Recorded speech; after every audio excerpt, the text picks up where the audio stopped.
I used to dislike Temu and Shein because I felt like they reinforced the Western stereotype that Chinese products are cheap and low quality, that they are all fake goods. And the aggressive price competition hurts other Chinese brands trying to expand internationally. But today I suddenly realized something that made me dislike them even more. It's the way they exploit Chinese workers and labor to make these cheap, convenient, even supposedly people-friendly products, and then ship them abroad for foreigners to enjoy. An international student has expressed her frustration with the phenomenon of Chinese products being dumped overseas. She believes the global boycott of Chinese goods is largely due to the rise of low-cost shopping platforms like Temu and Shein. However, what she doesn't realize is that these platforms are just a link between China's cheap products and international markets. The real cause of the malicious price competition and exploitation of Chinese labor lies with the Chinese government. One overseas internet user shared their thoughts. China makes a pair of shoes for 100 yuan, sells them to its own people for 400 yuan, and exports them to American supermarkets for just $5.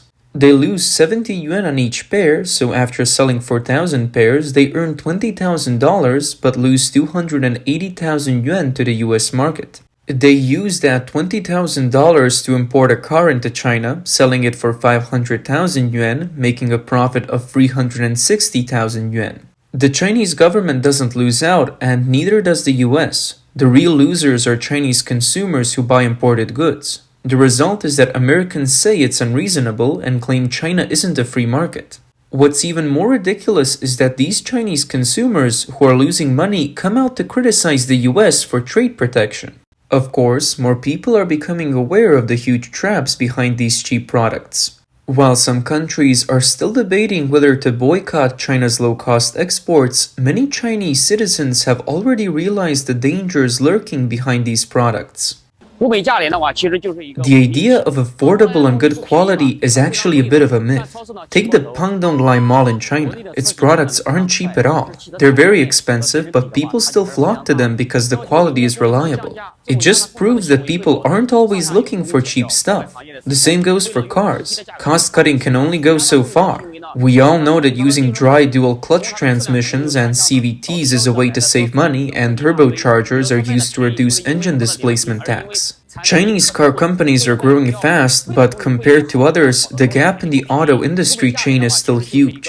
When they push suppliers to lower prices, it leads to cost cutting at entry level, which damages the industry ecosystem just to grab market share with cheaper prices. This kind of behavior results in suppliers having insufficient profits, and the quality of the cars will inevitably suffer. So when people buy these cheaper cars, they might end up with tons of quality issues. It's not that Chinese products lack good intentions, it's just that the product might not be strong enough to sell at a higher price. Expensive things aren't always good, but good things are never cheap. Influenced by the domestic price war, many markets in China are feeling the pressure. From dining, fashion, shopping platforms to electric vehicles, price wars have taken a toll on small and medium-sized businesses, pushing many to the brink. The founder of Nongfu Spring, Zhong Shanshan, openly criticized platforms like Pinduoduo for destroying China's pricing system. Pinduoduo's subsidy strategy allows sellers to offer products at prices below what brands have set, which may seem like a platform subsidy, but it ultimately forces farmers, factories, and small businesses to constantly reduce their profit margins. In the short term, consumers get cheaper prices, but over time, it undermines the pricing and profit models of brands. Products like Nongfu Spring could face price confusion, and quality brands may not survive, while low-quality ones flood the market. Now, with overproduction becoming a serious issue and insufficient domestic market demand, the Chinese government has turned to international markets to offload low-quality products. The approach is the same as at home, using platforms like Temu and Shein to target overseas markets. As a flood of cheap, low-quality products from China disrupts global trade rules, governments in developed countries were the first to impose sanctions on China's dumping practices. Many developing countries, including some of China's Belt and Road and BRICS allies, have followed suit. On December 5th, Temu and Shein announced that they had suspended operations in Vietnam. Both companies are currently applying to register their e-commerce services with the Vietnamese authorities. This comes after the Vietnamese government required them to complete their registration by the end of November or face internet domain blocks and app shutdowns. Local media reported that the ban on Temu and Shein is part of Vietnam's broader effort to regulate Chinese e-commerce platforms. It is widely believed that the Vietnamese government's decision was driven by concerns from domestic businesses about the low-price sales strategies of Chinese online platforms. They are also worried that these platforms could be selling counterfeit products. Additionally, Temu's expansion in Indonesia has also faced setbacks.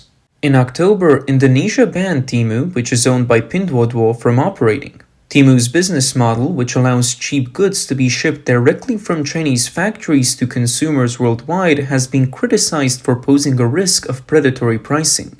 Indonesian small businesses say they can't compete. Indonesian regulators have already instructed Alphabet's Google and Apple to block Temu from their app stores in the country to protect local businesses. In Indonesia, local garment manufacturers, including home-based workers and factories, have sought government assistance as their market share is taken by cheap Chinese clothing and textiles. According to the Nusantara Trade Union Confederation, at least 12 textile factories have closed between January and July 2024, resulting in over 12,000 workers losing their jobs. Indonesian Trade Minister Zulkifli Hasan stated that the large influx of imports had caused textile factories to shut down and led to widespread layoffs. The situation is dire. To address this, in late June, he announced plans to impose tariffs of 100 to 200% on Chinese-made products. The new policy, once announced, will take immediate effect and could impact the import of items such as footwear, clothing, textiles, cosmetics, and ceramics. As key countries in China's Belt and Road Initiative, both Pakistan and Thailand have also taken measures to curb the social pressure caused by the influx of cheap Chinese goods. In Pakistan's Sindh, Punjab, Balochistan, and Khyber Pakhtunkhwa provinces, cheap Chinese products have flooded major markets. Walking through stores in Sindh and Punjab, one can see an overwhelming number of Chinese goods. In addition to physical stores, online shops are also working hard to attract customers to buy Chinese products, offering jaw-dropping discounts, free shipping, and additional perks like delayed delivery. The Pakistani e-commerce platform Daraz sells almost exclusively Chinese products, with its enticing prices and irresistible promotions leaving customers dazzled. Other e-commerce channels are seeing a similar trend. The affordable prices of Chinese goods have driven a surge in online advertising, especially on platforms like Facebook, Daraz, ShopHive, Telemart, and Home Shopping, further expanding the reach of Chinese consumer goods. A notable example of this trend is the widespread availability of electric vehicles, tricycles, and bicycles in the Pakistani market. These Chinese-made vehicles are priced very low. In Karachi's market, an electric tricycle costs $1,500, while an electric bicycle ranges from $649 to $685. The Chinese e-commerce giant Alibaba even uploaded a list of Chinese electric cars and their prices, ranging from $399 to $80,000, depending on specifications, design, and features. Pakistani industry is concerned about the uncontrolled influx of Chinese products, yet they are also keenly aware that crossing China could bring trouble. While they typically remain silent about the negative impact of the trade imbalance with China on local industries, this silence has further fueled China's virtual dumping, raising concerns about the future of Pakistan's domestic industries. Local manufacturers and former member of the Khyber Pakhtunkhwa Chamber of Commerce and Industry, Muhammad Ishaq, shared in an interview with Voice of America, quote, "The cost of doing business in China is relatively low, mainly because Chinese companies spend less on gas, electricity, raw materials, and transportation. This provides a cushion for them to export goods at lower prices," unquote. Ishaq also revealed that the dumping of Chinese consumer goods into the local market has posed huge challenges for Pakistani manufacturers. The market is flooded with low-priced, high-quality Chinese goods, pushing out expensive, lower-quality Pakistani products. In Punjab and Sindh provinces, this has forced dozens of manufacturing plants to close, leaving hundreds of workers unemployed. Garden furniture manufacturer Abdul Wahid noted that Pakistan's economic situation is dire. With reserves quickly depleting, food prices and overall inflation skyrocketing, and the country facing serious debt repayment issues due to falling foreign exchange reserves. He said, rising food prices have significantly reduced people's disposable income, forcing them to prioritize essential food purchases and avoid unnecessary shopping to save money. Wahid added that they cannot compete with China as the Chinese possess advanced manufacturing technology and lower input costs. Similarly, due to China's dumping practices, cheap goods are flooding the Thai market, harming local manufacturers. The Thai government plans to restrict the online sale of foreign goods. The impact on local producers has become so severe that, in recent months, the online sale of foreign goods, especially cheap Chinese imports, has been under scrutiny. On August 13th, Thai Prime Minister Srettha Thavisin publicly called for government agencies to ramp up measures to block suspicious imports, including tightening checks on permits, registration, payments, and quality control.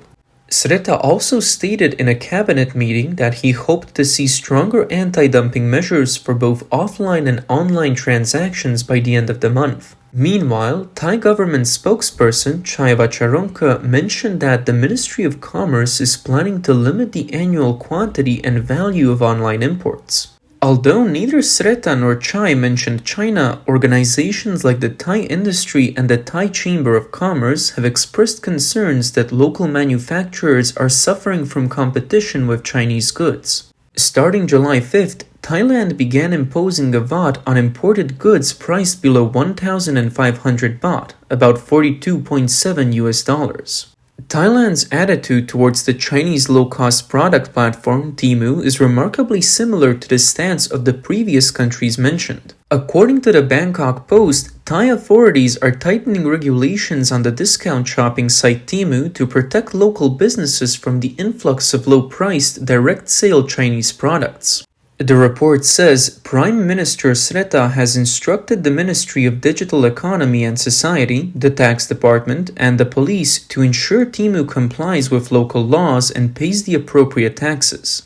On August 13th, Thailand's Deputy Prime Minister and Minister of Commerce, Phumtham Wechayachai, also stated that the entry of such a competitive platform serves as a wake-up call for Thai small and medium-sized enterprises, which must quickly adapt to survive in the new environment. The Ministry of Commerce also discussed measures to impose appropriate e-commerce taxes on international platforms, aiming to create a fair competition environment for local businesses and protect the domestic economy from potential harm. It can be said that China's use of various channels to dump low-priced goods has pushed many developing countries into economic opposition. After the real estate sector, the engine of China's economic growth, fell into crisis, the authorities urgently turned to manufacturing in hopes of finding a new growth engine to revive the economy. But this led to overproduction, and the already weak domestic demand worsened the situation. The Chinese government aims to sell more surplus products to developing countries like Indonesia, Brazil, and Thailand. What seems like cooperation is actually devastating to these economies, and the economic tactics that drain wealth from other countries have become the wake-up call for China's allies. The Wall Street Journal mentioned that many developing countries are fighting back because cheap Chinese imports are putting pressure on factories in these countries, leading to job losses and hindering the development of domestic manufacturing. Many poorer countries have viewed expanding their manufacturing sectors as the best way to boost economic growth and enhance their global status. At present, the trend of Chinese low-cost product expansion abroad mirrors the China stock that took place in the late 1990s and early 2000s, when cheap Chinese goods flooded global markets, leading to the loss of local manufacturing jobs.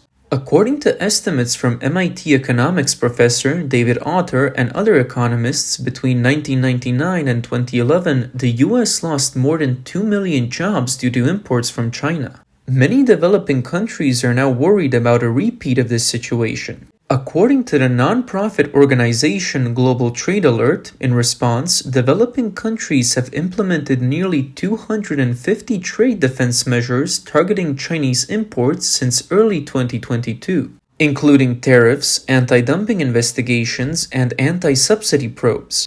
Brazil has taken over 120 of these interventions. The Brazilian government recently doubled the import tariff on some steel products, including wire and cables, but the business community is calling for a complete ban on imports. The flood of Chinese exports has overwhelmed foreign competitors in some industries. In March, Chile's largest steelmaker, CAP, announced it would close its Huachipato steel mill. Company executives had previously stated that the plant could no longer compete with Chinese steel, which was 40% cheaper than Chilean steel. In April, Chile's Ministry of Finance imposed temporary tariffs of 24.9% and 33.5% on steel bars and steel balls imported from China for 6 months. Though these tariffs may be extended depending on the results of an anti-dumping investigation. Looking at the data, China's steel production exceeded 800 million tons last year, setting a new record. But as China's economic growth and fixed asset investment slowed, domestic demand for steel slightly declined, and the country relied on exports. According to customs statistics, in 2015, China's steel exports grew by nearly 20% year-on-year. This year, in the first 4 months, steel exports increased by 7.6% to 36.9 million tons. As global economic growth slows, the global steel industry faces serious overcapacity, with China's steel exports accounting for half of global exports. The plummeting steel prices have caused massive factory closures around the globe, from Australia to the UK to parts of the US. Many countries have accused China's heavily subsidized steel industry of dumping steel on the global market at prices below production costs, lowering international prices. This has led to anti-dumping investigations into Chinese steel products by several developing countries and regions.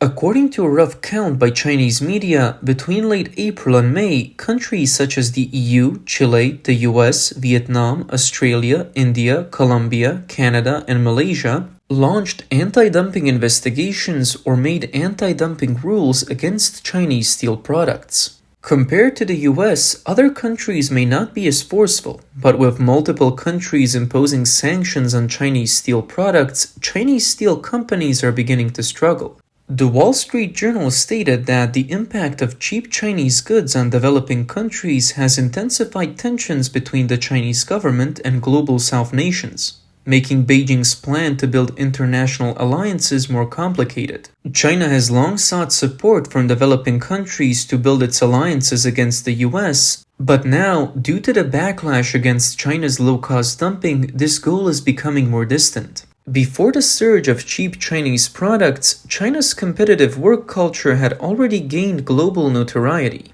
To prevent Chinese companies from overworking their employees, the German government even shuts down entire buildings on Friday afternoons.